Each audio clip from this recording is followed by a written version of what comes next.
আমি বললাম, সোনিয়ার মা, আমি তো তোমাকে যতটুকু পাওয়ার পেয়েছি। এখন তোমার কাছে আমার আরেকটা দাবি।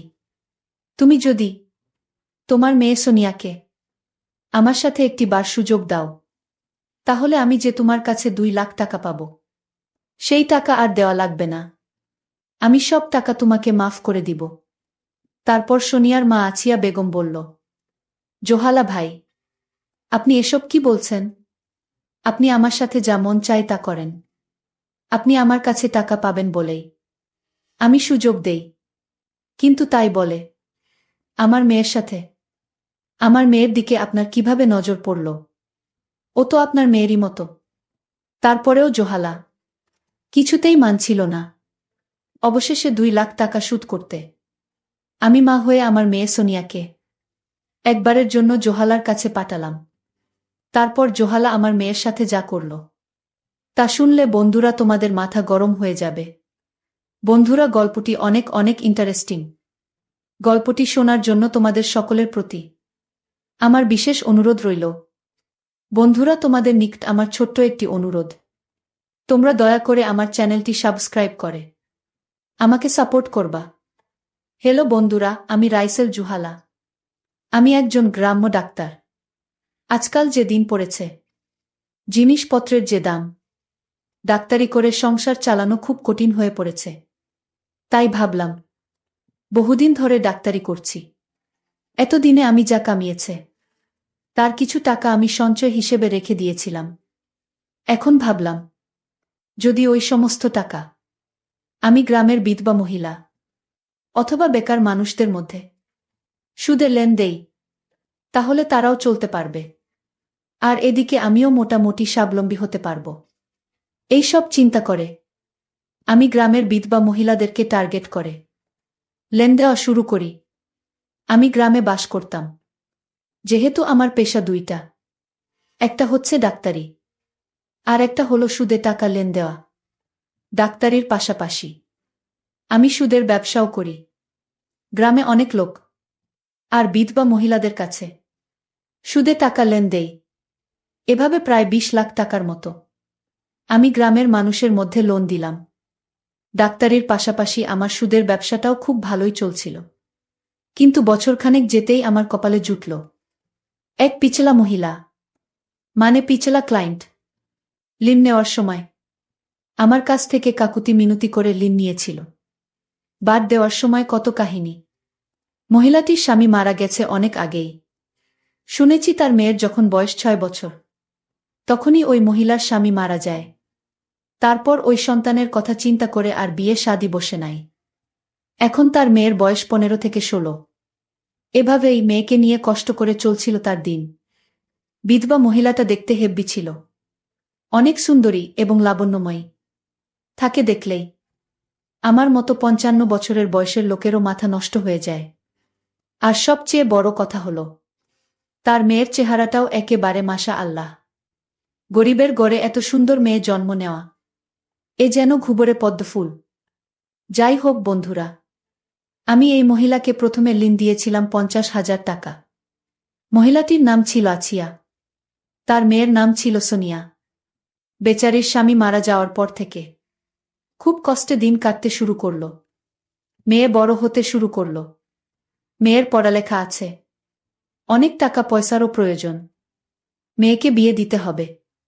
তাই সে চিন্তা করল, কিছু হাঁস মুরগি লালন পালন করে সে স্বাবলম্বী হবে, কিছু টাকা আয় করবে। সোনিয়ার মার এইরকম ভালো উদ্যোগ দেখে আমি খুব খুশি হয়ে তাকে 50,000 টাকা প্রথমে লোন দিলাম।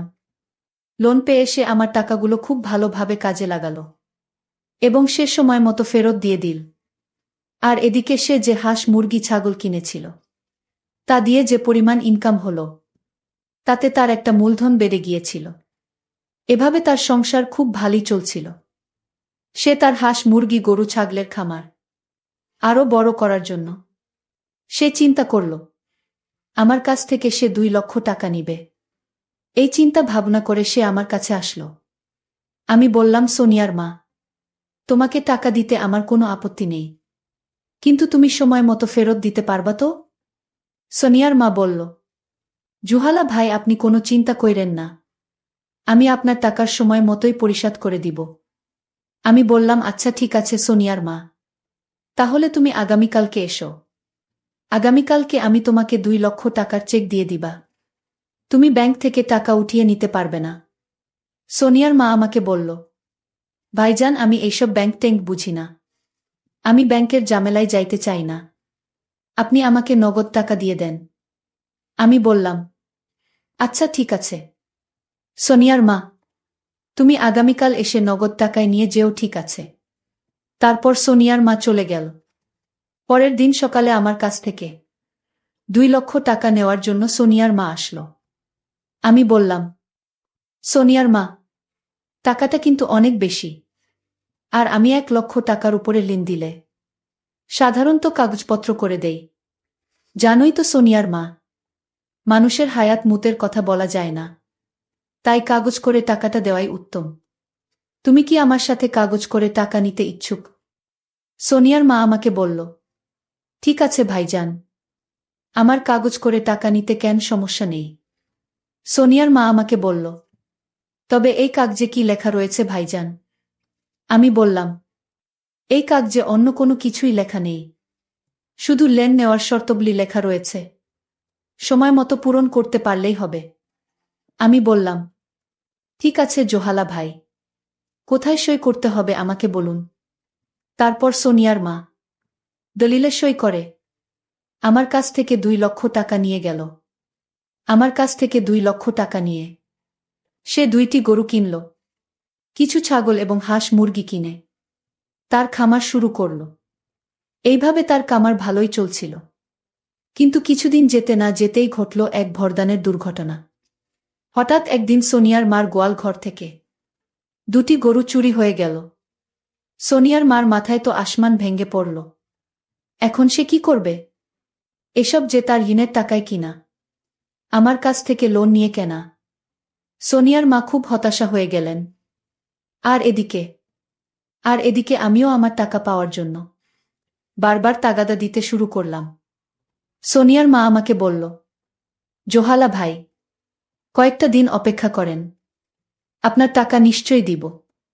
কিন্তু এই জন্য আমাকে কিছু সময় দেন। দেখতেই তো পাচ্ছেন আমার কত বড় ক্ষতি হয়ে গেল। সর্বনাশা চোর আমার সবকিছু নিয়ে গেল। এই ক্ষতি কাটিয়ে উঠতে আমার একটু সময়ের প্রয়োজন।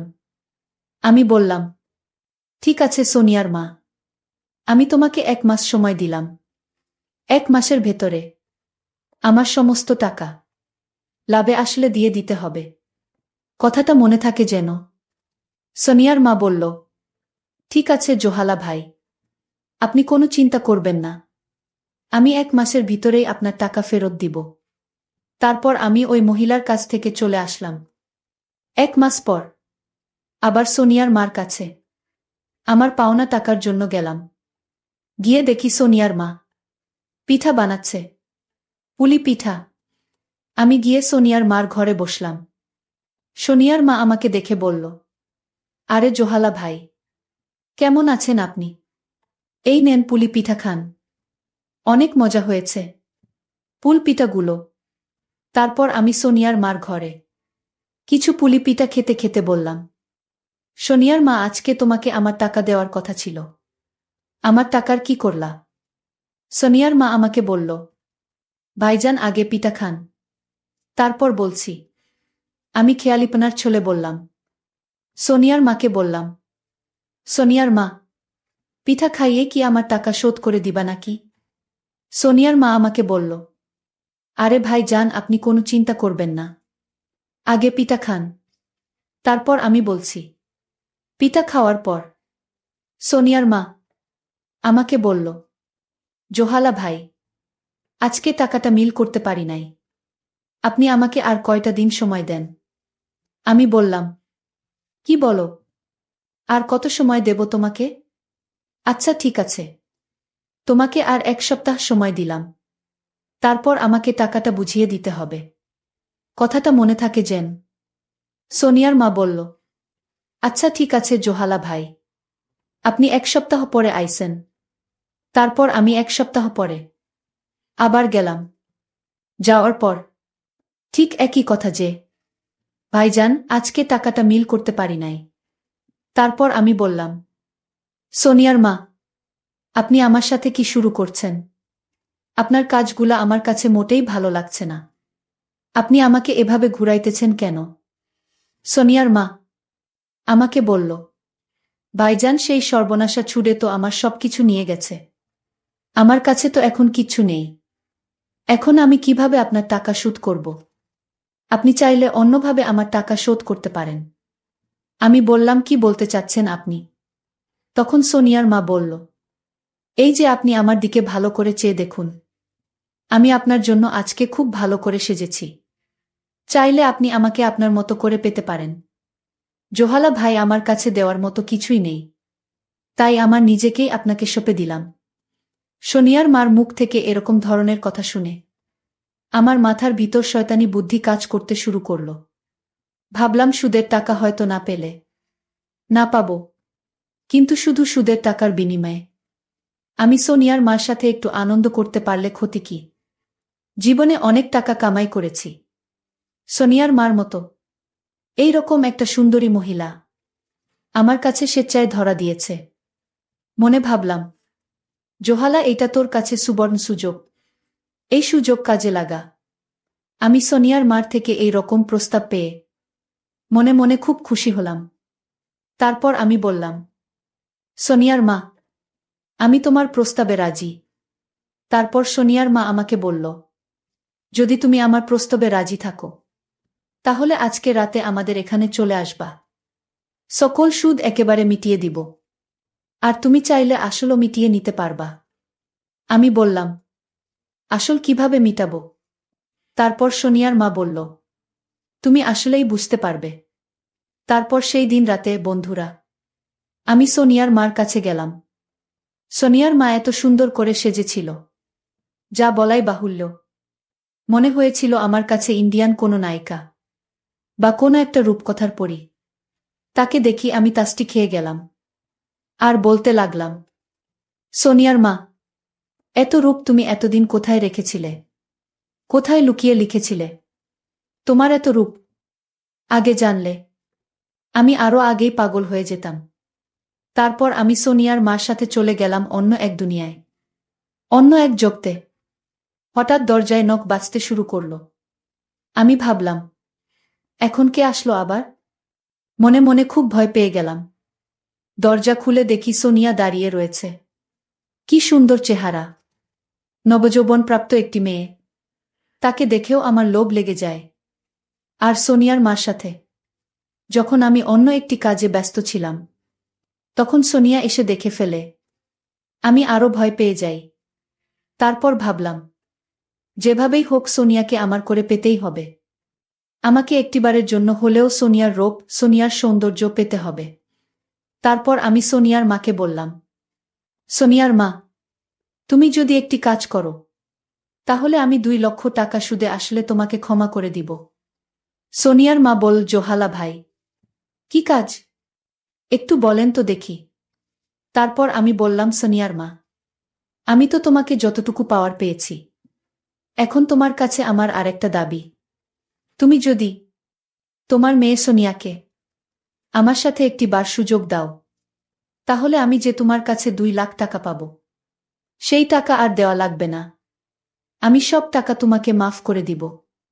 তারপর সোনিয়া মা আছিয়া বেগম বলল, জোহালা ভাই, আপনি এসব কি বলছেন? আপনি আমার সাথে যা মন চায় তা করেন। আপনি আমার কাছে টাকা পাবেন বলেই আমি সুযোগ দেই। কিন্তু তাই বলে আমার মেয়ের সাথে, আমার মেয়ের দিকে আপনার কিভাবে নজর পড়ল? ও তো আপনার মেয়েরই মতো। তারপরেও জোহালা কিছুতেই মানছিল না। অবশেষে 2 লাখ টাকা শোধ করতে আমি মা হয়ে আমার মেয়ে সোনিয়াকে একবারের জন্য জোহালার কাছে পাঠালাম। তারপর জোহালা আমার মেয়েকে তার ইচ্ছামতো যা করার তাই করল। এই 50 বছর বয়সেই পাগলের মতো কতই না ভয়ঙ্কর আচরণ করেছিল আমার মেয়েটার উপর। এই দৃশ্যগুলোর কথা মনে পড়লে, বন্ধুরা, এখনো চোখে জল চলে আসে।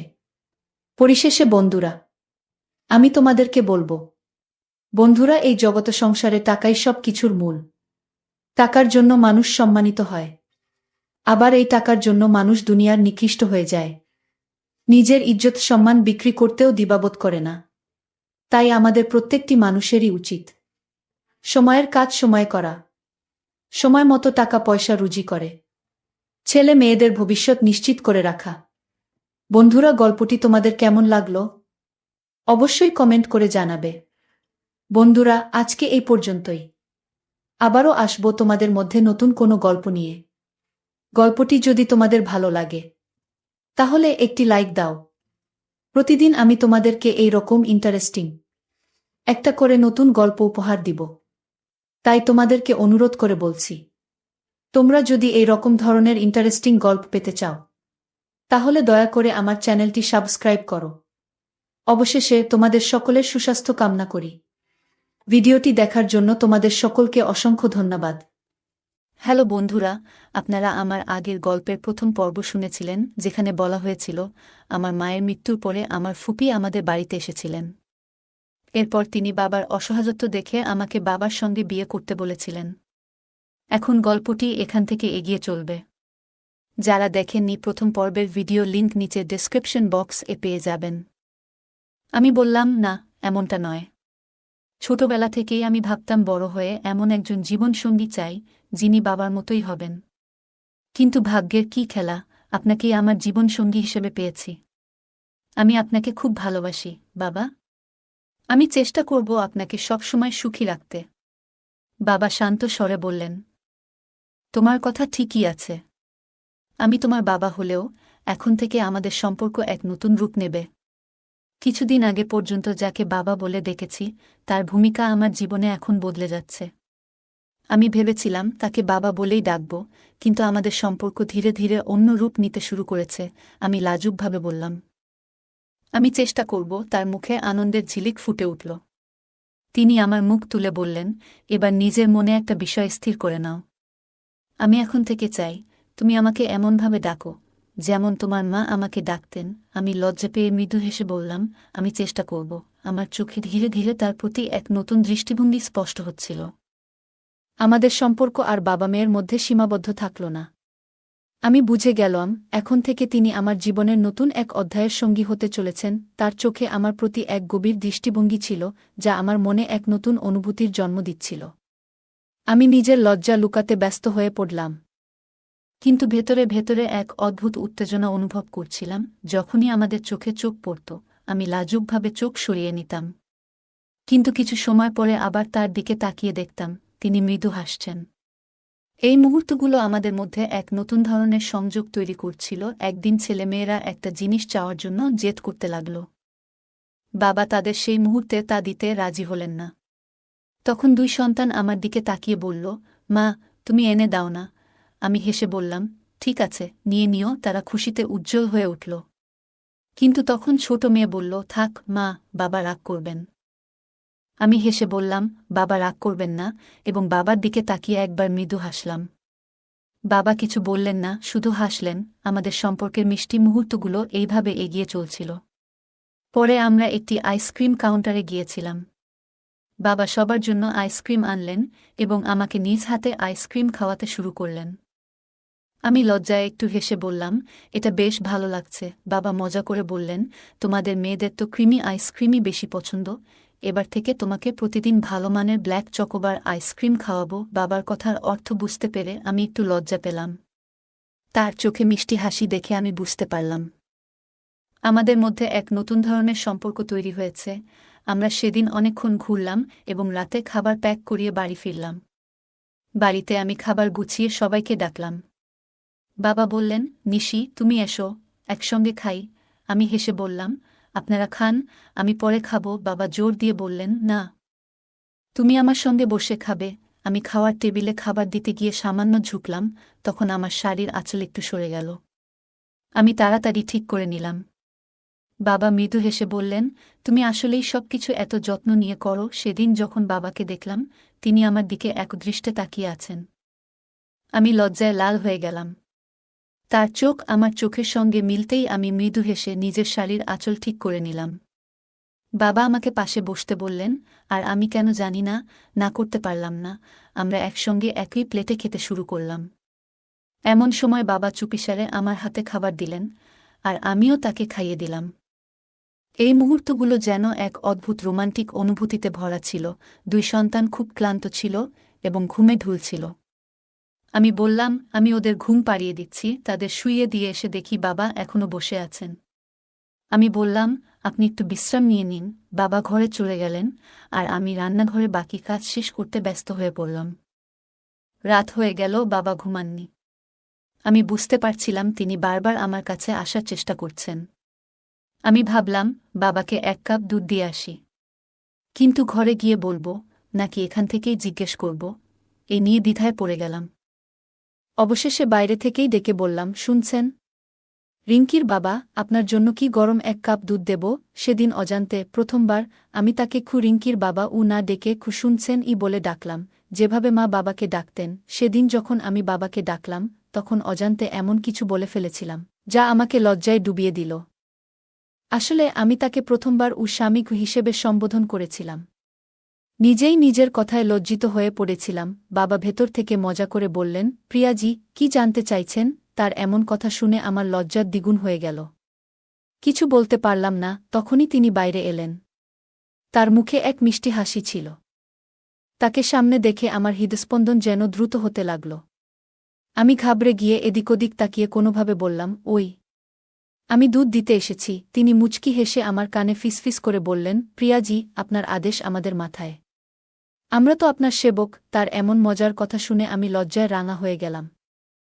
কিছু বলতে না পেরে তাড়াতাড়ি সরে এলাম।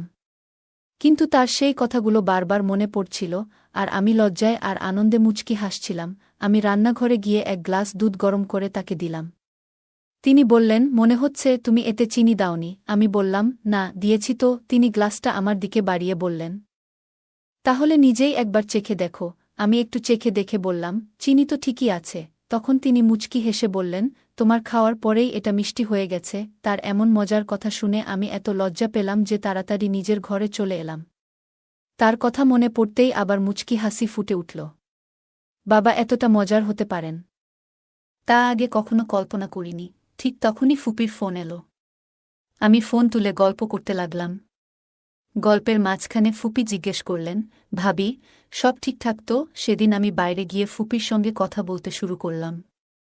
তিনি আমাকে জিজ্ঞেস করলেন, ভাবি, রিঙ্কি তো বেশ জেদ ধরেছিল, কোথায় নিয়ে গেলেন? আমি বললাম, হ্যাঁ ফুপি, বাচ্চারা অনেকদিন ধরে বাড়িতে ছিল, তাই একটু বাইরে আয়েস করতে নিয়ে গেলাম। ফুপি মুচকি হেসে বললেন, ভাবি, আমার ভাই আর আপনার মধ্যে কি কোনো নতুন সম্পর্ক তৈরি হলো? আমি একটু লজ্জা পেয়ে বললাম, এখনো নয়, তবে হয়ে যাবে। আমি জানতাম ফুপি কোনো সম্পর্কের কথা বলছেন। আমি বললাম, দিদি, নতুন সম্পর্ক ঠিকভাবে তৈরি করতে হলে পুরনো সম্পর্কগুলো ভুলতে হবে। সেটা আমাদের সবার জন্যই ভালো। ফুপি সায় দিয়ে বললেন, ঠিকই বলেছ ভাবি, তবে মনে হচ্ছে তোমরা দুজন মিলে ভালোই সময় কাটিয়েছ। আমি মৃদু হেসে বললাম, আপনি কি বলছেন ফুপি? তারপর ফুপি বললেন, আমাকে ফুপি না বলে দিদি বলে ডাকো। ঠিক আছে দিদি, এখন থেকে ডাকব। আমি বললাম।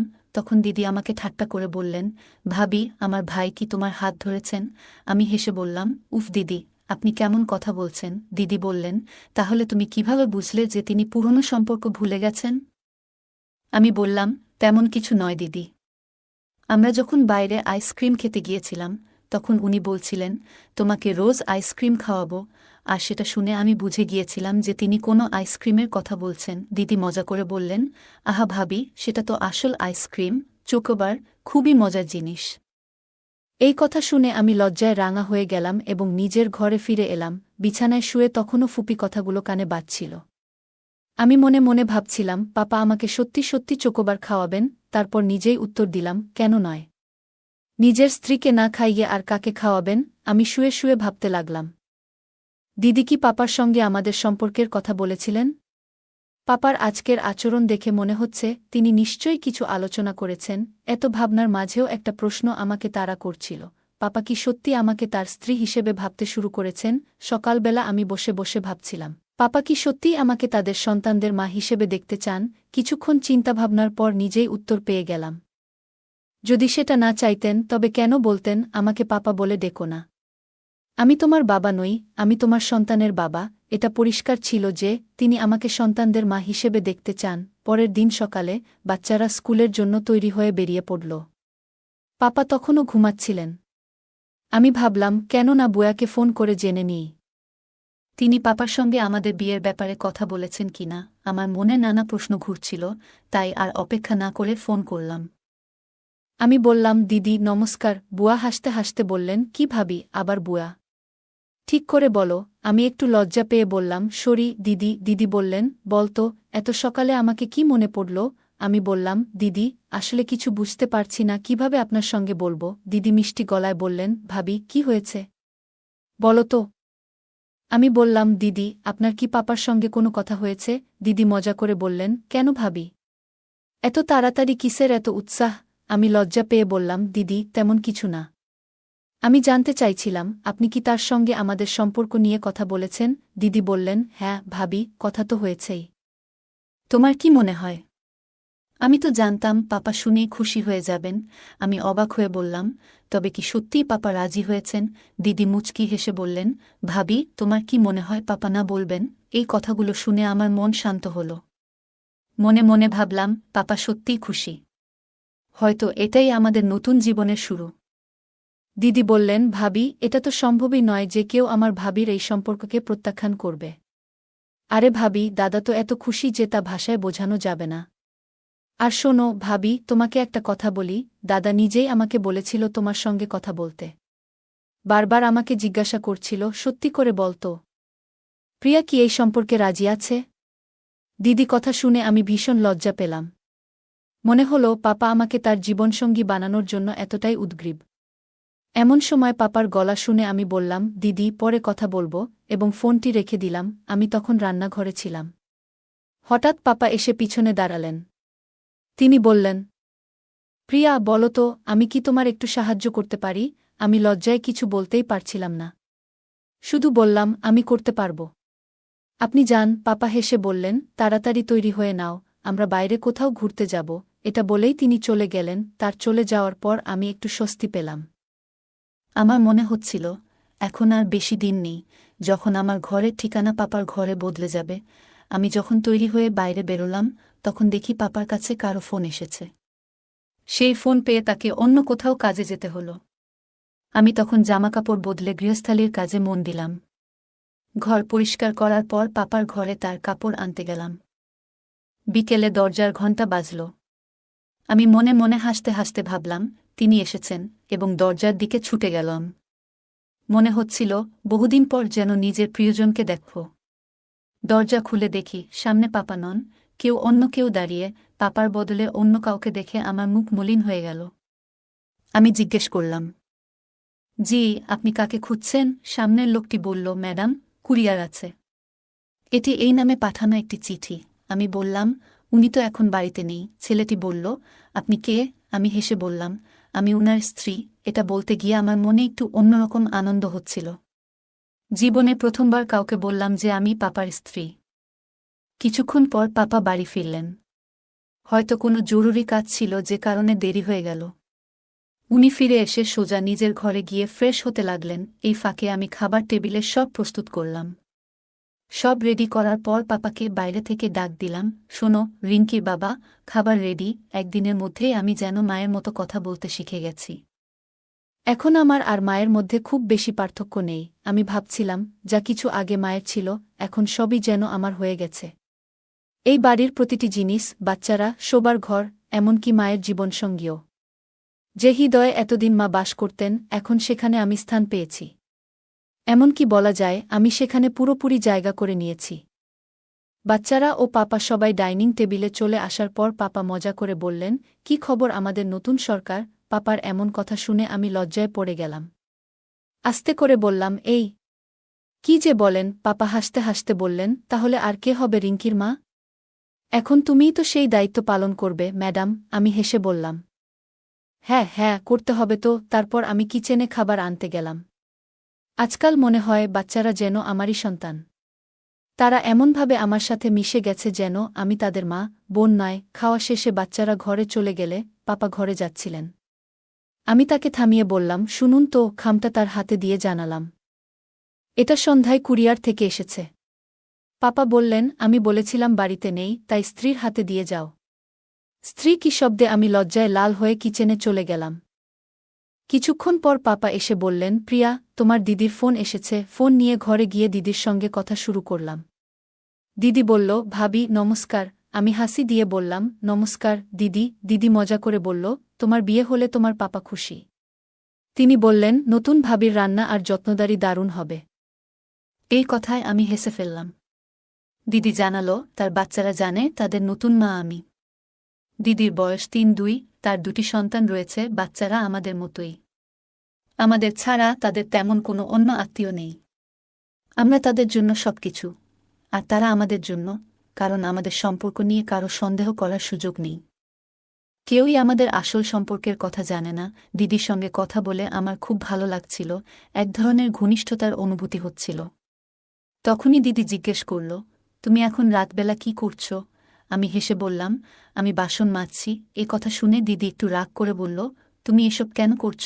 তার রাগ দেখে আমি কিছুটা অবাক ও খারাপ বোধ করলাম। আমি উত্তর দিলাম, দিদি, এ তো আমার রুটিন কাজ। দিদি বলল, ভাবি, এটা ঠিক আছে, কিন্তু শোনো, তোমার তো বিয়ে হতে চলেছে। এ সময় নিজেকে একটু সুন্দরভাবে রাখাটা জরুরি। জানো, যখন একজন নারী রাতে সাজগোজ করে নিজের স্বামীর সামনে যায়, তখন তা তাদের ভালো লাগে। এ কথা শুনে আমি লজ্জায় মাটিতে মিশে যেতে চাইছিলাম। ধীরে ধীরে বললাম, দিদি, তুমি এ কি বলছ? দিদি হাসতে হাসতে বলল, ঠিকই বলছি। এখন থেকে নিজেকে সবসময় প্রস্তুত রাখবে। জানো ভাবি, পুরুষদের নিয়ন্ত্রণে রাখতে হলে তাদের প্রতি তোমার যত্ন এবং আকর্ষণ ধরে রাখা খুব জরুরি। আমি মাথা নেড়ে বললাম, ঠিক আছে দিদি, আমি খেয়াল রাখব। তারপর দিদি বলল, ভাবি, আরেকটা জরুরি কথা। আমি পণ্ডিতজির সঙ্গে তোমার এবং ভাইয়ার বিয়ের বিষয়ে কথা বলেছি। তিনি জানিয়েছেন, আজ থেকে ১৫ দিন পর তোমাদের বিয়ে ঠিক করা হয়েছে। দিদি বলছিলেন, ভাবি, পণ্ডিতজি বলেছেন যে এই দিনটা খুবই শুভ। আর তিনি আরও বললেন যে তোমার আর ভাইয়ার জুটি খুবই ভালো। তোমাদের সম্পর্ক বহু জন্মের জন্য স্থায়ী হবে। দিদির কথা শুনে আমার মনে একটা অন্যরকম আনন্দ হল। ভাবছিলাম, এটা কি কেবল কাকতালীয়, নাকি আসলেই আমাদের সম্পর্ক এতটা গভীর এবং সুন্দর। দিদি তখন আমাকে বললেন, পাপাকে ফোন দাও। আমি ডেকে বললাম, শোনো, এই ফোনটা ধরো। পূজা মজা করে বলল, ভাবি, তুমি কি এখন থেকেই ভাইয়াকে এইভাবে ডাকার অভ্যাস তৈরি করছ? আমি একটু রেগে গিয়ে মিষ্টি স্বরে বললাম, আরে দিদি, তুমি এ কি বলছ? দিদি হেসে বলল, ভাবি, এখন আমি মজা করছি, কিন্তু কয়েকদিনের মধ্যেই তুমি নিজেই এভাবে ডাকতে অভ্যস্ত হয়ে যাবে। দিদি আর আমি একসঙ্গে হেসে উঠলাম। আমি পাপার ঘরে গিয়ে ফোন দিয়ে এলাম। তারপর নিজের ঘরে এসে বিছানায় শুয়ে পড়লাম। কিন্তু আজ আমার ঘুম কিছুতেই আসছিল না। যে বিছানায় প্রতিদিন শান্তিতে ঘুমোই, আজ যেন সেটাই অস্বস্তি দিচ্ছিল। পরের দিন সকালে আমি খুব খুশি মনে বাড়ির সব কাজ দ্রুত সেরে ফেললাম। তখন পাপা ঘুম থেকে উঠে আমাকে বললেন, নিশি, রেডি হয়ে নাও, আজ কোথাও ঘুরতে যাব। আমি একটু মজা করে বললাম, কেন, আজকেও কি কালকের মতোই তৈরি হতে হবে? পাপা একটু হাসলেন এবং আমার সামনে কান ধরে বললেন, সরি, মাফ করে দাও, কাল জরুরি কাজ ছিল। পাপার এমন ভঙ্গি দেখে আমার মুখে হাসি চলে এলো। আমি আমার ঘরে গিয়ে ভাবতে লাগলাম, আজ ঘুরতে গেলে কি পরব। এমন কিছু পরতে চাইছিলাম যা পাপার পছন্দ হবে, কিন্তু আবার কি পরব সেটা বুঝতে পারছিলাম না। ঠিক তখনই পাপা আমার ঘরে এলেন এবং বললেন, তুমি এখনো তৈরি হলে না? আমি বললাম, দেখো তো, কিছুই বুঝতে পারছি না, কি পরব? তুমি বলো না, কি পরব? পাপা মায়ের ওয়ার্ড্রোব থেকে একটি সুন্দর কালো শাড়ি বের করলেন এবং আমার দিকে এগিয়ে দিয়ে বললেন, এইটা পরো। পাপা বললেন, এই শাড়িটা পরো, তোমার ওপর দারুণ মানাবে। আমি পাপার হাত থেকে শাড়িটা নিয়ে তাড়াতাড়ি তৈরি হতে শুরু করলাম। সেদিন মায়ের কালো রঙের সুন্দর শাড়ি এবং তার সাথে মানানসই ব্লাউজ পরেছিলাম। শাড়ির সঙ্গে মিলিয়ে চুড়ি, কানের দুল এবং একটি লাল টিপ পরেছিলাম। সাজগোজের পর মনে হচ্ছিল, আজ যেন আমার চেয়ে বয়সে বড় দেখাচ্ছে। পরে পাপা এসে গেলেন। আমি আস্তে করে জিজ্ঞেস করলাম, আপনি এসে গেছেন? পাপা হেসে উত্তর দিলেন, আর কিছু না বলে শুধু মৃদু হাসলেন। তার হাতে একটি ছোট বাক্স ছিল। তিনি বাক্সটা আমার দিকে এগিয়ে দিয়ে বললেন, নিশি, এটা তোমার জন্য উপহার। আমি পাপার হাত থেকে বাক্সটা নিয়ে মুচকি হেসে খুললাম। বাক্স খুলতেই দেখলাম তাতে সোনার সুন্দর গয়না। বাক্স খুলতেই দেখলাম ভেতরে দুটি খুব সুন্দর বালা। বালা দেখে আনন্দে উচ্ছ্বাস প্রকাশ করে বললাম, ওয়াহ, কি সুন্দর বালা এগুলো।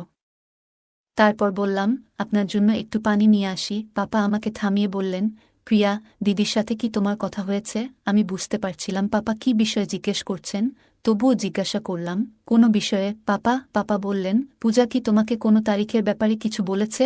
আমি মৃদু হেসে লজ্জায় মাথা নিচু করে বললাম, জি পাপা। আমার মুখ থেকে জি শুনে পাপা আমার কাছে এগিয়ে এসে বললেন, প্রিয়া, তোমার কোনো আপত্তি নেই তো? আমি কি বলবো বুঝতে পারছিলাম না। আমার লজ্জায় মাথা নিচু হয়ে গেল। পাপার সামনে এইভাবে দাঁড়িয়ে থাকতে খুব অস্বস্তি হচ্ছিল। আমার মুখ পুরো লাল হয়ে উঠেছিল। পাপা কিছু বলার জন্য মুখ খুলছিলেন, ঠিক তখনই রিঙ্কি এসে পড়ল। লজ্জা লুকিয়ে আমি বললাম, আমি আপনার জন্য পানি নিয়ে আসছি। এটা বলে আমি দ্রুত রান্নাঘরের দিকে চলে গেলাম। রিঙ্কি পাপার কাছে গিয়ে জিজ্ঞেস করল, পাপা, আমি কেমন দেখাচ্ছি?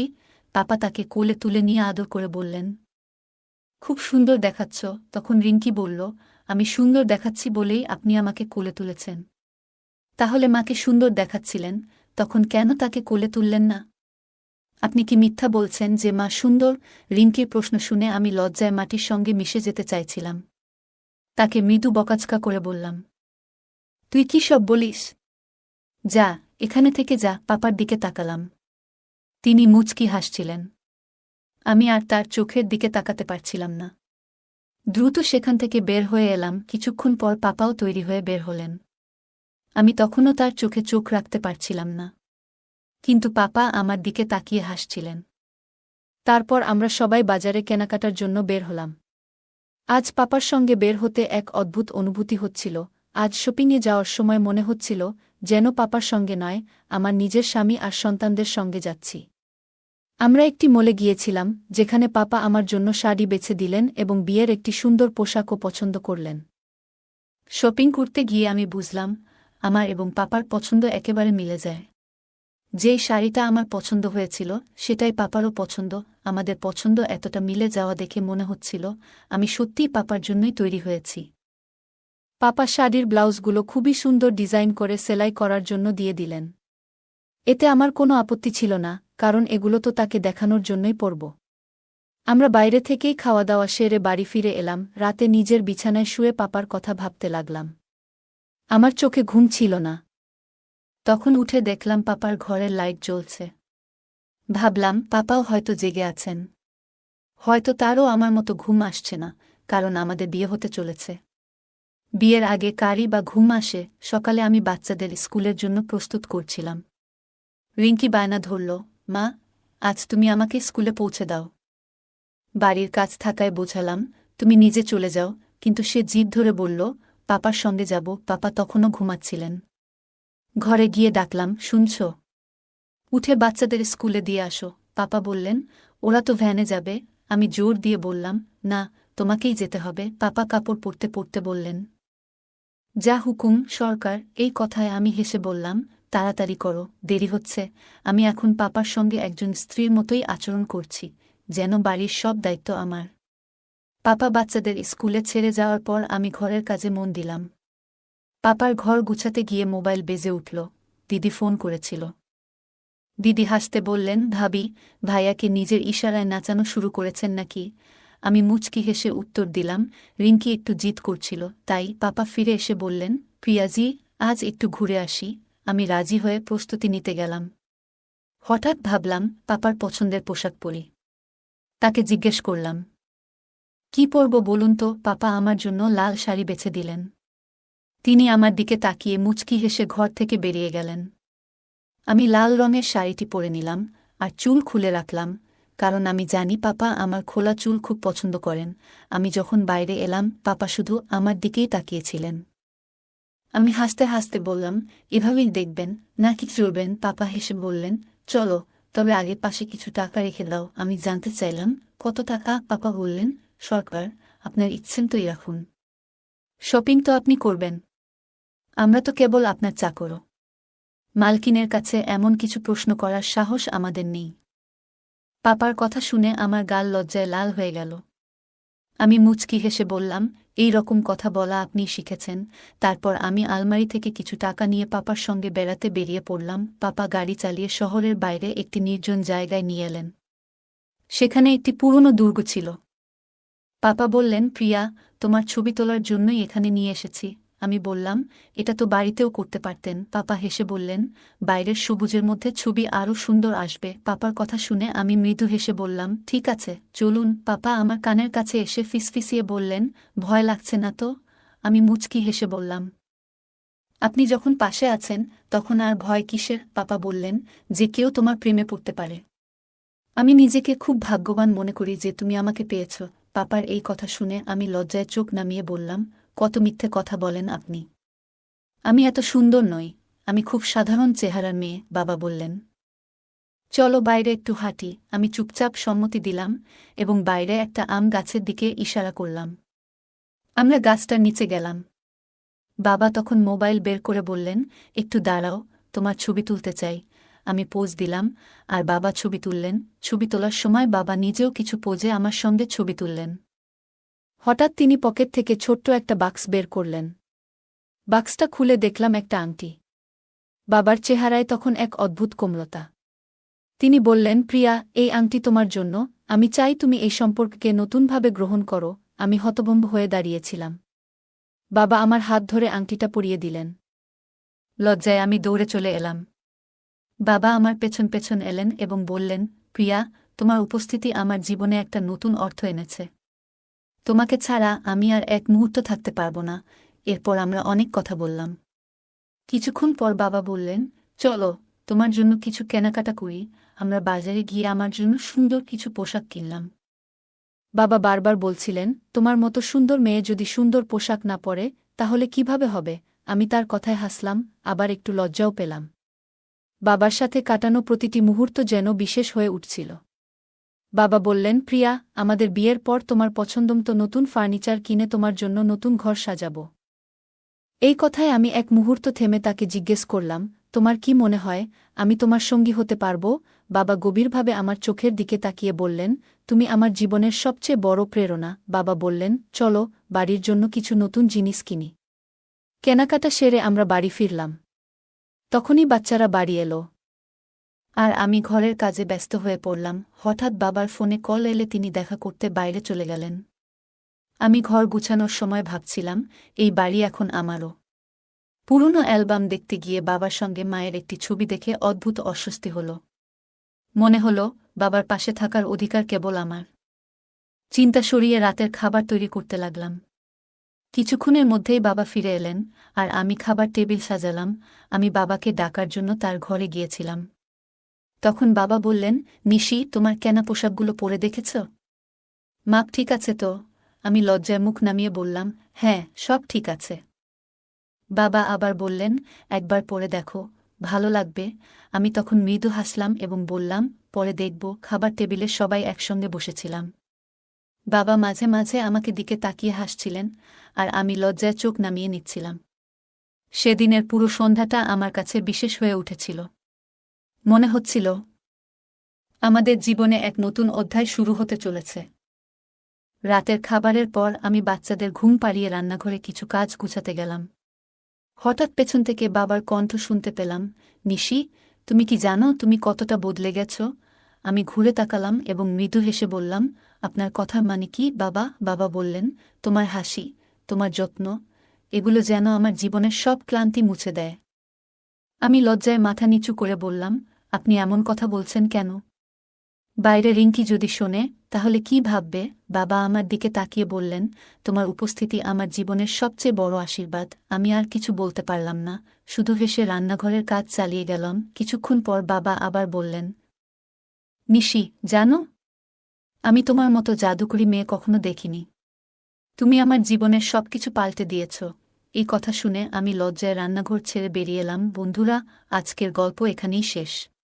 কিন্তু এরপর কি হলো সেটা জানতে হলে অপেক্ষা করতে হবে পরবর্তী পর্বের জন্য।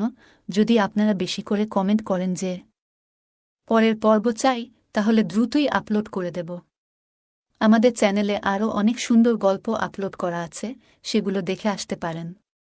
আর অন্য কোনো বিশেষ গল্প শুনতে চাইলে অবশ্যই কমেন্টে জানাবেন।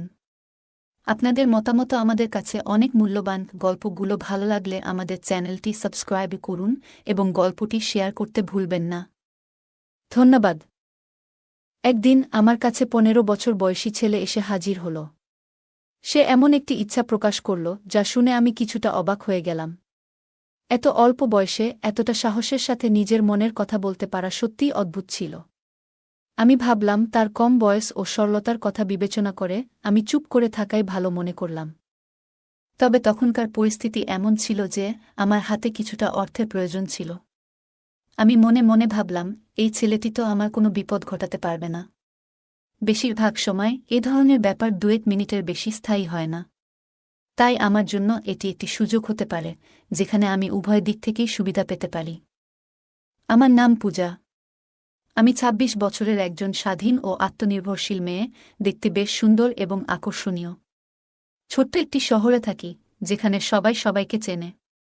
আমার বাবা মা অনেক ছোটবেলাতেই মারা গেছেন, তাই একা থাকার অভ্যাস গড়ে তুলেছি। আমার জীবনে সাদামাটা জীবনধারার প্রাধান্য, আর নিজেকে নিয়ে গর্ব করার প্রয়োজন বোধ করি না। শহরের বাইরে আমার শান্তিপূর্ণ বাড়ি, যেখানে গাছপালা ও ফুলের বাগান আছে। সকালে যোগব্যায়াম ও বাগানের যত্ন নিই। আর্থিক অবস্থা খুব ভালো না হলেও পরিশ্রম চালিয়ে যাচ্ছি। বই আমার প্রিয় সঙ্গী, বিশেষত রোমাঞ্চ ও প্রেমের গল্প। একা থাকার জন্য ঘরের কাজগুলো নিজেই করি।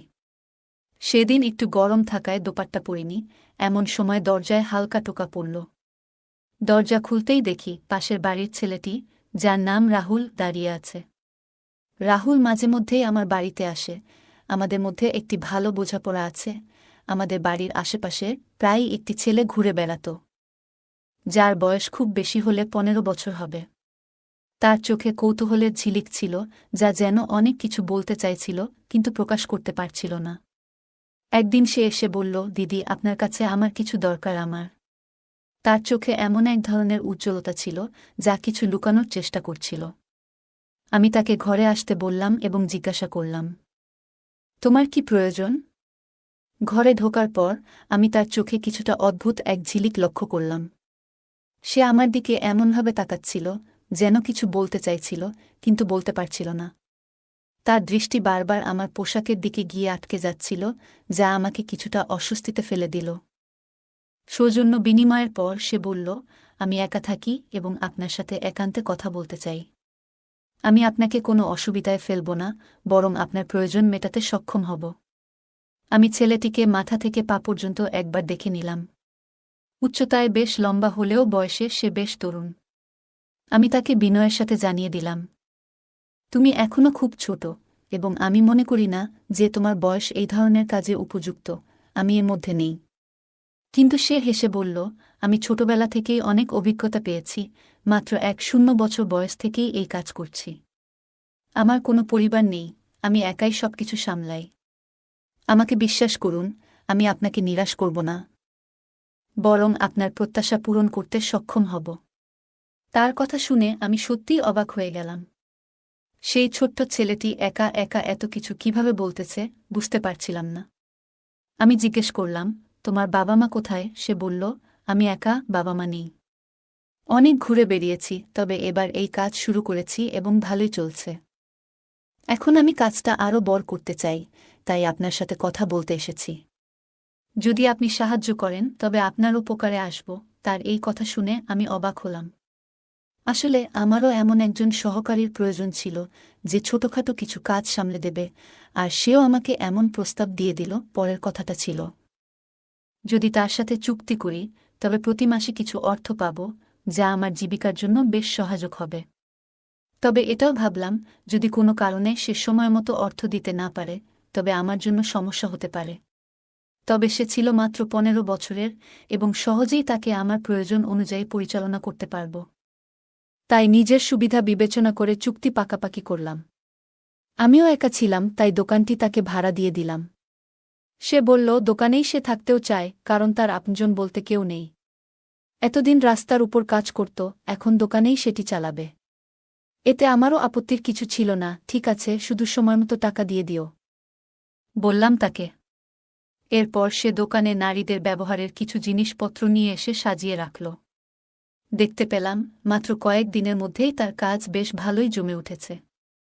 সারাদিন দোকান খোলা রাখত, আর অনেক মহিলারা তার দোকানে জিনিস কিনতে আসতেন। রাত হলে দোকানেই ঘুমিয়ে পড়ত। দীর্ঘদিন ধরে দোকানটি ফাঁকা পড়েছিল। আগেও কয়েকবার দোকানটি ভাড়া দিয়েছিলাম, কিন্তু কেউ বেশি দিন এখানে থাকতে পারত না। সবাই বলতো যে এই জায়গাটা ব্যবসার জন্য উপযুক্ত নয়।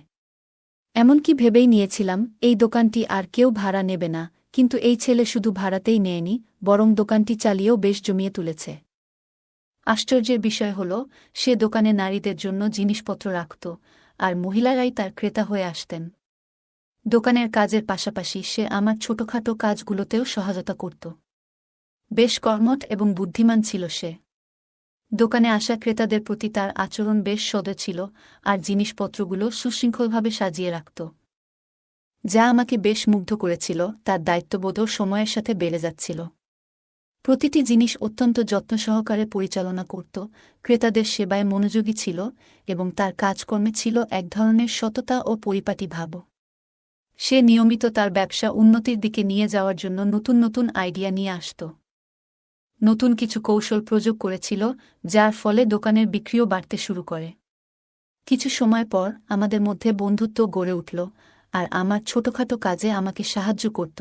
যখন খাবার একটু বেশি তৈরি হতো, তখন সেটি দোকানে পাঠিয়ে দিতাম। দোকান আর বাড়ির মাঝে ছোট্ট একটা দরজা ছিল, প্রয়োজন হলে সেই দরজা খুলে রাহুলের সাথে কথাও বলতাম। ধীরে ধীরে আমাদের মধ্যে সম্পর্কের গভীরতা বাড়তে লাগল। আমি নিজেও একাকী ছিলাম, তাই রাহুলের সঙ্গ পেয়ে অনেকটাই ভালো লাগছিল। আসলে আমার কোনো সন্তান ছিল না, আর আমার স্বামী নরেশ হৃদরোগে আক্রান্ত হয়ে শয্যাশায়ী ছিলেন। সংসার চালানো বেশ কঠিন হয়ে পড়েছিল। কেউ কেউ মাঝে মাঝে সাহায্য করলেও দোকান থেকে আসা টাকাটা আমার জন্য বেশ সহায়ক ছিল। তাই রাহুলের সাথে সম্পর্কটা ঘনিষ্ঠ রাখার চেষ্টা করছিলাম, যেন সে দোকান ছেড়ে না যায় এবং আমার এই ছোট্ট আয়ের উৎসটিও বজায় থাকে। তবে আমি জানতাম না, যে ছেলেটিকে আমি ছোট্ট এবং সরল মনে করেছিলাম, সে এতটা সহজ সরল নয়। আমাদের সম্পর্কের গভীরতা বাড়তে থাকলে আমি তাকে আমার বাড়ির ভেতর আসার অনুমতি দিলাম। ছোট ছোট কাজের জন্য সে আমার বাড়িতে চলে আসত, আর বাকি সময় দোকানেই কাটাত। আমার স্বামী নরেশেরও এতে কোনো আপত্তি ছিল না, কারণ আমার কাছে সে তখনও 15 বছরের একটি বাচ্চাই ছিল। বরং রাহুলের উপস্থিতিতে আমাদের জীবনটা অনেকটাই জীবন্ত হয়ে উঠেছিল। আগের মতো একাকিত্ব আর মনমরা ভাবটা ছিল না। প্রয়োজন হলে রাহুলের সাথে বিষয়গুলি নিয়ে আলোচনা করতাম। কিছুদিন পর ঋতু পরিবর্তনের কারণে নরেশের স্বাস্থ্যের অবনতি হতে লাগল। আমার কাছে তাকে হাসপাতালে নেওয়ার মতো টাকাও ছিল না। একদিন এমনই এক সময় আমি চোখের জল ফেলছিলাম। রাহুল আমাকে দেখতে পেয়ে জানতে চাইল, কি হয়েছে, তুমি কাঁদছ কেন? তাকে সব বললাম, নরেশের অসুস্থতা, হাসপাতালের খরচের চাপ এবং জীবন নিয়ে আমার একাকিত্বের অনুভূতি।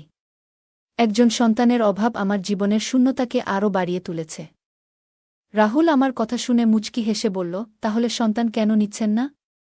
এতে সমস্যা কি? তার এই প্রশ্নে আমি লজ্জায় পড়ে গেলাম। বুঝিয়ে বললাম যে নরেশ এখন শয্যাশায়ী এবং এমন অবস্থায় সন্তান ধারণ সম্ভব নয়। বিবাহের প্রথম দিকে নরেশই চেয়েছিল না যে আমরা সন্তান নেয়ার ঝামেলায় যাই। যখন আমরা সন্তান নেয়ার প্রয়োজন অনুভব করলাম, তখন নরেশ আর শারীরিকভাবে সক্ষম ছিল না। তার এই হঠাৎ অসুস্থতা আমাদের জীবনকে একেবারে পাল্টে দিয়েছিল। নরেশের হার্ট অ্যাটাক হওয়ার পর থেকেই সে আর সুস্থ জীবনে ফিরতে পারেনি। ভালোবেসে বিয়ে করলেও ধীরে ধীরে সেই সম্পর্ক বাধ্যবাধকতার রূপ নিয়েছিল, কারণ আমার সামনে অন্য কোনো পথ খোলা ছিল না। রাহুল হয়তো আমার মুখের অভিব্যক্তি বুঝে ফেলেছিল। সে বলল, আপনাকে চিন্তা করতে হবে না, আমি তো আপনার পাশে আছি। শীঘ্রই আপনার সব সমস্যা দূর হয়ে যাবে। রাহুলের কথায় আমার মুখে হাসি ফুটে উঠল। সে একাই এত সাহসী যে প্রতিটি সমস্যার মুখোমুখি হতে পারে। আর আমি এত বয়স পেরিয়ে এসেও সাহস জোগাতে পারিনি। রাহুল ছোটবেলায় মাত্র 7 বছর বয়সে তার বাবা মাকে হারিয়েছিল।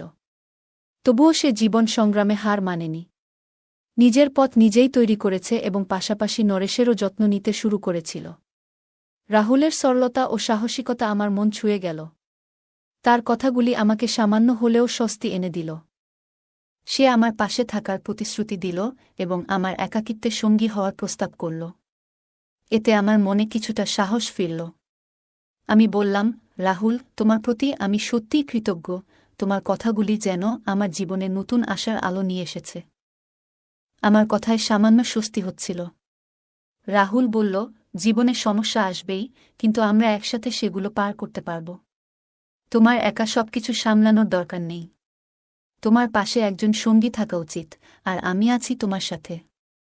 আমরা একসাথে নরেশের যত্ন নেব এবং তোমার সমস্যাগুলো দূর করার চেষ্টা করব।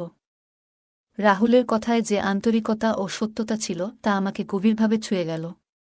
সে নিজেই অনেক কঠিন সময় পার করেছে, তবু কখনো হাল ছাড়েনি। তার দৃঢ় মনোবল ও নিষ্ঠা আমাকে অনুপ্রাণিত করল, তার কথাগুলো আমাকে প্রশান্তি এনে দিল। রাহুলের সাহসিকতা এবং তার ইতিবাচক মনোভাব আমাকে আবারও জীবনের প্রতি বিশ্বাস ফিরিয়ে দিল। তোমার সঙ্গ আমার জন্য অনেক মূল্যবান, বললাম রাহুলকে।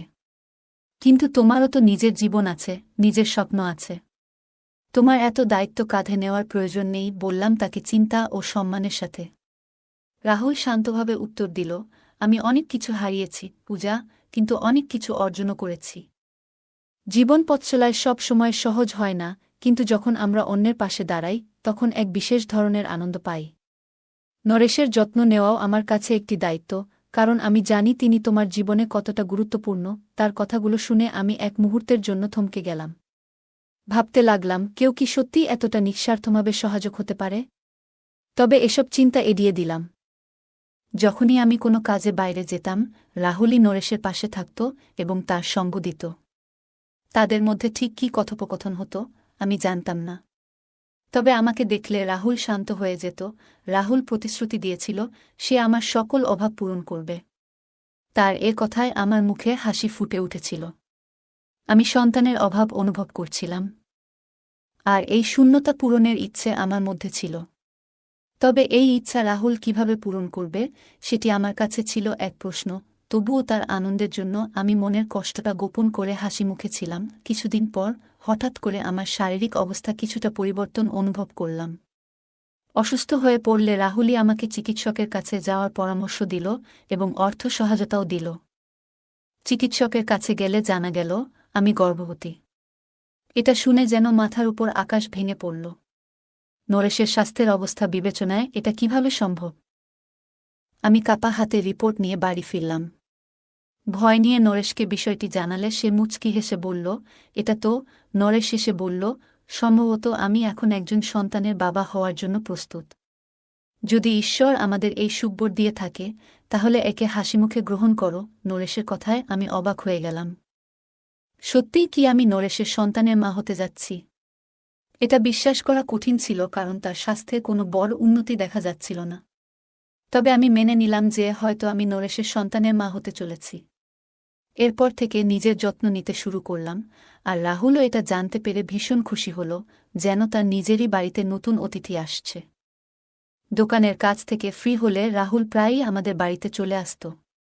সে নিজেই নরেশের যত্ন নেওয়ার দায়িত্ব নিয়েছিল এবং আমাকে স্বস্তি দিতে নানা কাজে সাহায্য করত।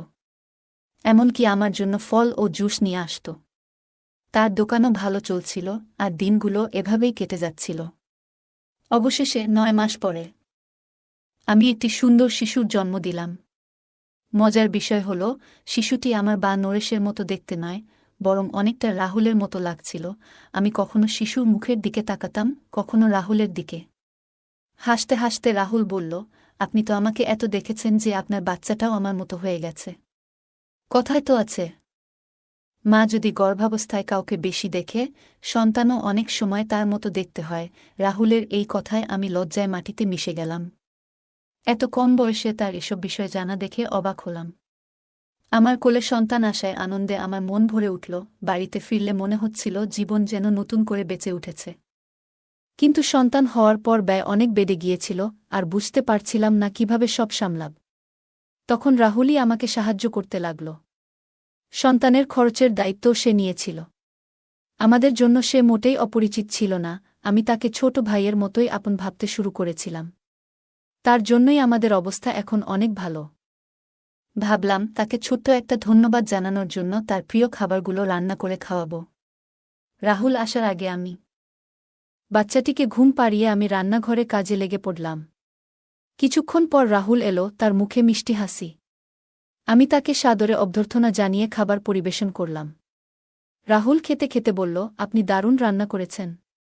আপনার সাহায্য করতে পেরে আমি সত্যিই খুশি। তার কথাগুলো শুনে আমার মন ছুঁয়ে গেল। আমি বললাম, রাহুল, তোমার সাহায্য ছাড়া আমার জন্য জীবনটা অনেক কঠিন হতো। সে বিনয়ের সাথে বলল, আমি যতদিন আছি আপনার কোনো অভাব হবে না। তার কথাগুলো আমাকে আরও আশ্বস্ত করল। রাহুলের সহায়তা ও সমর্থন আমাকে ও আমার সন্তানকে এক নতুন শক্তি দিল। সময়ের সাথে সাথে আমার ছেলের সাথে আমার জীবনেও একটা স্বাভাবিকত্ব চলে এলো। যদিও রাহুলের সাহায্য সবসময় অমূল্য ছিল, তবু আমি নিজের পায়ে দাঁড়ানোর চেষ্টাও করছিলাম। কিছুদিন পর, যখন আমার সন্তান 6 মাস বয়সে পৌঁছাল, হঠাৎ জানতে পারলাম আমি আবার মা হতে চলেছি। এক মুহূর্তের জন্য অবাক হয়ে গেলাম, এত দ্রুত আমি আবার মা হতে যাচ্ছি। আমার মনে এক ধরনের আতঙ্ক জন্মালো, এই নতুন সন্তানের দায়িত্ব কিভাবে পালন করব। আমার প্রথম সন্তানও তো এখনও ছোট, আর নরেশের দায়িত্বও তো আমাকে পালন করতে হচ্ছে। আমার চিন্তা দেখে নরেশ বলল, ঈশ্বর আবারও আমাদের আশীর্বাদ দিতে চলেছেন, এতে ভয় পাওয়ার কিছু নেই। আমাদের প্রথম সন্তান যেমন এসেছিল তেমনই দ্বিতীয়টিও আসবে। আমি মাথা নত করে বললাম, আমাদের দায়িত্ব সবই রাহুলের কাঁধে। সে আমাদের কিছু না হলেও তার সাহায্যেই আমরা দাঁড়িয়ে আছি। এরই মধ্যে আমাদের দ্বিতীয় সন্তানও এলো, আর আমি 2 সন্তানের দায়িত্ব পালনে ব্যস্ত হয়ে গেলাম। আমি এত ব্যস্ত ছিলাম যে নরেশের দেখভালের সময় পেতাম না, যা পুরোপুরি রাহুলের উপর নির্ভরশীল হয়ে পড়েছিল। রাহুলের সঙ্গে আমার গভীর বন্ধুত্ব গড়ে উঠেছিল, যেখানে আমরা সব কথা শেয়ার করতাম। সারাদিন সন্তানদের সামলে রাতে ক্লান্তিতে ঘুমিয়ে পড়তাম, আর রাহুল অনেক সময় সন্তানদের ঘুম পাড়াত। অল্প বয়সেই সে আমাদের পরিবারের দায়িত্ব নিয়েছিল, যা আমাকে অবাক করত। রাহুল কখনো অভিযোগ করত না, বরং আনন্দ নিয়ে দায়িত্ব পালন করত, যা আমার জন্য শান্তির ছিল। তবে মাঝে মাঝে মনে হতো, তাকে এত বোঝা দেওয়া ঠিক কিনা।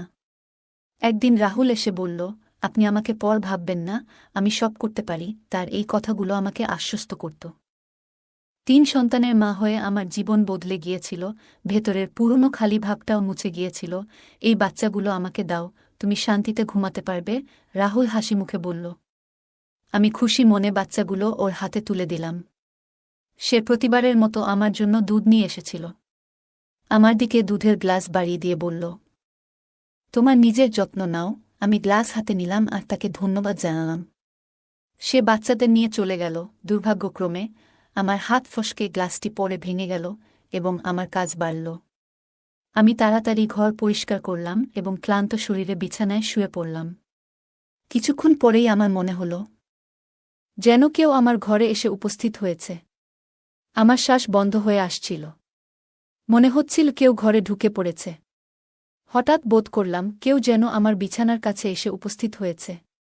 ভয়ে আমি চিৎকার করে উঠলাম, আর আমার আওয়াজে নরেশও জেগে উঠল। আমি তাড়াতাড়ি ঘরের আলো জ্বালালাম, আর তখন যা দেখলাম, তাতে আমার হাত পা ঠান্ডা হয়ে গেল। পাড়ার একজন লোক আমার দিকে তাকিয়েছিল। প্রথমে সে বিব্রত হয়ে কিছুক্ষণ চুপ রইল, তারপর বলল, আমি তো কিছু করিনি। তোমার স্বামী আমাকে নিজেই অনুমতি দিয়েছিলেন, যেন আমি প্রতিদিন এখানে এসে সময় কাটাতে পারি। তিনি বলেন, এভাবেই তিনি কিছু টাকা আয় করতে পারবেন এবং সংসারের কিছুটা খরচ মেটাতে পারবেন। লোকটির কথা শুনে আমি হতবাক হয়ে গেলাম। সে বলল, তোমার স্বামী নিজেই আমাকে বলেছিলেন আমি যেন তোমার কাছে এসে কিছু অর্থ উপার্জনের পথ খুঁজি, যাতে এই সংসারের পরিস্থিতি কিছুটা ঠিক করা যায়। আমার চিৎকার শুনে রাহুল ছুটে ঘরে এসে ঢুকল, আর লোকটি তাকে দেখে বলল, রাহুল, তুই তো বলেছিলি যে ও ঘুমিয়ে থাকবে, কিন্তু সে তো জেগে উঠেছে। এই কথাগুলো শুনে আমার পায়ের নিচের মাটি যেন সরে গেল। রাহুল ভয় পেয়ে আমার দিকে তাকাল। আমি বুঝতে পারছিলাম না ব্যাপারটা আসলে কি। লোকটি অসন্তুষ্ট হয়ে গালিগালাজ করে বের হয়ে গেল। আমি বিরক্ত হয়ে রাহুলকে জিজ্ঞেস করলাম, এটা সব কি হচ্ছে? তখন রাহুল বলল, আপনার স্বামীর কাছে এই ঘর চালানোর মতো টাকা ছিল না। এজন্য তিনি আমাকে বাধ্য করেন আপনার ব্যাপারে সিদ্ধান্ত নিতে। যখন কেউ ক্রেতা আসত, আমি আপনার সন্তানদের নিয়ে যেতাম এবং দুধে ঘুমের ওষুধ মিশিয়ে আপনাকে ঘুম পাড়িয়ে দিতাম। তারপর ক্রেতা আর চলে যেত। এই 3টি সন্তানও ঠিক একই ধরনের একজন ক্রেতার। কারণ নরেশ ভাই পিতা হওয়ার মতো সক্ষম নয়। রাহুল বলল, আমি আপনার সাথে কিছু খারাপ করিনি। যেটা আপনার স্বামী বলেছিলেন আমি সেটাই করেছি। আমি আপনাকে আপনার স্বামীর অনুমতি নিয়ে বিক্রি করেছিলাম। রাহুলের কথায় আমার পুরো রক্তক্ষরণ শুরু হল। আমি অসুস্থ বোধ করছিলাম। আমি অবাক হয়ে নরেশের দিকে তাকালাম, সে চোখ এড়িয়ে যাচ্ছিল। পরে সে বলল, আমার অসুস্থতার কারণে বাড়ির পরিস্থিতি খারাপ হয়ে গেল। আমি তোমাকে সন্তানও দিতে পারিনি। অর্থাভাব দেখা দিল। এই সব দেখেও আমার হৃদয় কষ্ট পাচ্ছিল। কিন্তু আমি কিছু করতে পারলাম না। তাই যখন আমাকে বোঝা গেল রাহুল কি করছে, তখন আমি বললাম, প্রতিদিন তুমি তাকে কোথাও বিক্রি করে দাও। আমি তো ঘুমের ওষুধের কারণে কিছুই বুঝতে পারিনি। রাহুল এসে ক্রেতাকে নিয়ে আসত এবং সকাল হওয়ার আগেই ক্রেতা চলে যেত। সন্তান হওয়ার কারণে তুমি খুশি হয়ে গিয়েছিলে এবং আমাদের জীবনযাত্রাও পাল্টে গিয়েছিল। আমি শুধুমাত্র এটা চাইতাম। নরেশের কথা শুনে আমি মাথা ধরেছিলাম। আমি বিশ্বাসই করতে পারছিলাম না যে আমার স্বামী আমার উপর এত বড় অত্যাচার করেছে। ঘরের পরিস্থিতি পরিবর্তনের জন্য এবং সন্তানদের জন্য রাহুলের সঙ্গে মিলে তিনি আমার জীবনকে এভাবে বিক্রি করেছেন। আমি কাঁদতে লাগলাম। যখন কান্না থামিয়ে কিছুটা শান্ত হলাম, আমি রাহুলের সামনে হাত জোর করে বললাম, আমাদের জীবন, তুমি চলে যাও। তোমার আসার আগে আমরা অভাবে কাটালেও আমার স্বামী কখনো আমার সম্মানের সাথে খেলা করেনি। তার মনে কখনো এমন চিন্তা আসেনি। আমি বুঝতে পারছি তোমার শিক্ষার কারণে এমন হয়েছে। তুমি যে নারীদের নিয়ে একটি বিশেষ ব্যবসা শুরু করেছ, সেটা একটা উপায়। এইভাবে তুমি নারীদের দুর্বলতা কাজে লাগাচ্ছ। আমি রাহুলকে অবিলম্বে দোকান খালি করতে বললাম এবং তার হাত থেকে আমার 3টি ছোট সন্তানকে করে নিলাম। তারা আমার সামনে দাঁড়িয়েছিল, কিন্তু তাদের বাবার পরিচয় আমার কাছে অজানা ছিল। আমি নিজেকে খুব বোকা মনে করছিলাম যে এতদিন আমি বুঝতে পারিনি যে এই সন্তানগুলো আমার স্বামীর নয়। কেন আমি তাদের দুজনের হাতে এইভাবে প্রতারিত হলাম, সেটা ভাবতেই আমার মন চুপসে যাচ্ছিল। রাহুলের জন্য আমার এই সমস্যার সূচনা হয়েছিল, তবে নরেশও দায়ী। কিন্তু আমি কি করব? আমি তো নরেশের সাথে বিয়েটা করেছি এবং তার পরিস্থিতি এমন ছিল যে আমি তাকে ছেড়ে যেতে পারিনি। তাই বাধ্য হয়ে আমি তার সাথে জীবন কাটাতে শুরু করলাম। রাহুল দোকান ছেড়ে চলে গেল। আমি সেখানে কিছু টাকা জমা করে নারীদের জিনিসপত্র নিয়ে দোকান চালানো শুরু করলাম। ক্রেতারা আগে থেকেই প্রস্তুত ছিল। তাই আমার দোকান চলতে লাগল এবং আমি সংসার চালাতে লাগলাম। আমি আমার সন্তানদের কাছে গিয়ে তাদের নিজেদের কাছে নিয়ে বুকে জড়িয়ে ধরলাম। তাদের বাবার পরিচয় আমি জানি না, কিন্তু আমি জানি আমি তাদের নিজের গর্ভে ধারণ করেছি, তাই তাদের প্রতি আমার ভালোবাসা কমেনি। আমার মন এখনও সেই ধাক্কা থেকে সেরে উঠতে পারেনি যে আমার স্বামী এবং তার বন্ধুরা আমার বিশ্বাসের সাথে এত বড় প্রতারণা করেছে। কিন্তু সময়ের সঙ্গে সঙ্গে আমি আমার জীবনে নতুন একটি দিশা পেতে চাইছিলাম। আমি আমার সন্তানদের সঙ্গে নতুন একটি অধ্যায় শুরু করতে চেয়েছিলাম যাতে তাদের ভবিষ্যৎকে উন্নত করতে পারি। দোকানটি এখন আমার দায়িত্ব হয়ে গিয়েছে। প্রতিদিন সকালে সন্তান স্কুলে পাঠানোর পর দোকানে এসে ক্রেতাদের চাহিদা পূরণ করা আমার দিনচর্যা হয়ে উঠেছিল। কিছুকাল পর আমি ধীরে ধীরে আমার কঠোর পরিশ্রম দিয়ে দোকানকে এগিয়ে নিতে শুরু করলাম। আমার তৈরি করা পণ্যগুলোর বাজারে বেশ প্রশংসা হতে লাগল এবং আমার শ্রমের ফলস্বরূপ সবকিছু ভালোভাবে চলতে শুরু করল। বেশ কয়েক বছর পরে, যখন আমি আমার সাফল্যগুলো দেখি এবং আমার সন্তানদের হাসি শুনি, তখন বুঝতে পারি যে আমার পরিশ্রম এবং সংগ্রাম আমার জীবনকে নতুন একটি পথে নিয়ে গেছে। আমি আমার জীবনে অনেক কিছু হারিয়েছি, কিন্তু এর চেয়েও বেশি পেয়েছি।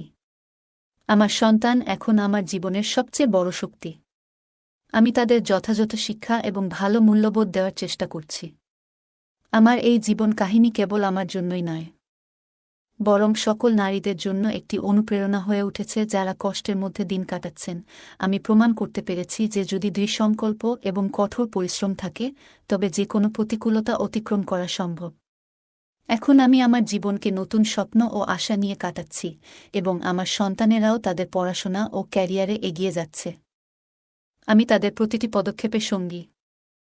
এই গল্প থেকে আমরা শিখি জীবনের সংগ্রামে আত্মবিশ্বাস, বুদ্ধিমত্তা ও সাহসের মাধ্যমে প্রতিকূলতাকে জয় করা সম্ভব। এটি পূজার জীবনের লড়াই এবং রাহুলের প্রতি তার সম্পর্কের আখ্যান, যা সম্পর্কের জটিলতা ও মানবিক বন্ধনকে তুলে ধরে। পূজার গল্পে দেখা যায় স্বাবলম্বিতা ও দৃঢ় মানসিকতা কঠিন পরিস্থিতিতেও নিজেকে টিকিয়ে রাখতে সাহায্য করে। রাহুল, একজন তরুণ হলেও, পরিবারকে সহায়তা ও দায়িত্ব পালন করে। এই কাহিনী আমাদের শেখায় যে ইতিবাচক মানসিকতা দিয়ে যে কোনো পরিস্থিতি মোকাবেলা সম্ভব। এই গল্পটি প্রমাণ করে যে সম্পর্কের সফলতা শুধুমাত্র বয়স, লিঙ্গ বা পারিবারিক প্রেক্ষাপটে নির্ভরশীল নয়, বরং এটি নির্ভর করে আমরা একে অপরের সাথে কেমন আচরণ করি এবং কতটা সহানুভূতিশীল হই। গল্পে রাহুল ও পূজার সম্পর্কের উদাহরণ তুলে ধরে, যেখানে রাহুল তার সততা ও সত্যতার মাধ্যমে পূজার বিশ্বাস অর্জন করে। রাহুল কখনোই তার প্রয়োজনগুলো গোপন করেনি, বরং সৎ থেকে পূজার জীবনে সহায়ক ভূমিকা পালন করেছে। গল্পের মূল শিক্ষা হল, সততা ও সত্যতার চেয়ে মূল্যবান কিছু নেই।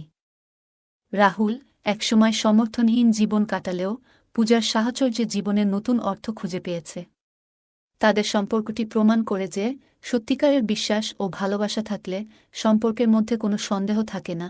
পূজা ও রাহুল উভয়েই জীবনযুদ্ধে লড়ছে। পূজা তার স্বামীর অসুস্থতা ও আর্থিক সংকট সামলাতে চেষ্টা করছে, আর রাহুল তার চ্যালেঞ্জগুলোকে সাহসের সাথে মোকাবিলা করছে। গল্পটি আমাদের শেখায় যে জীবনে আসা সমস্যাগুলো এড়ানো যায় না, বরং সাহসের সাথে সেগুলোর মোকাবিলা করতে হয়। বন্ধুরা, আজকের গল্পটা অনেক বেশি স্পেশাল। আশা করছি তোমাদের ভালো লাগবে। বাংলা অডিও স্টোরি চ্যানেলে নিয়মিত গল্প পাবেন, তাই গল্পগুলো ভালো লাগলে ভিডিওটি লাইক, শেয়ার এবং চ্যানেলটি সাবস্ক্রাইব করে পাশে থাকুন।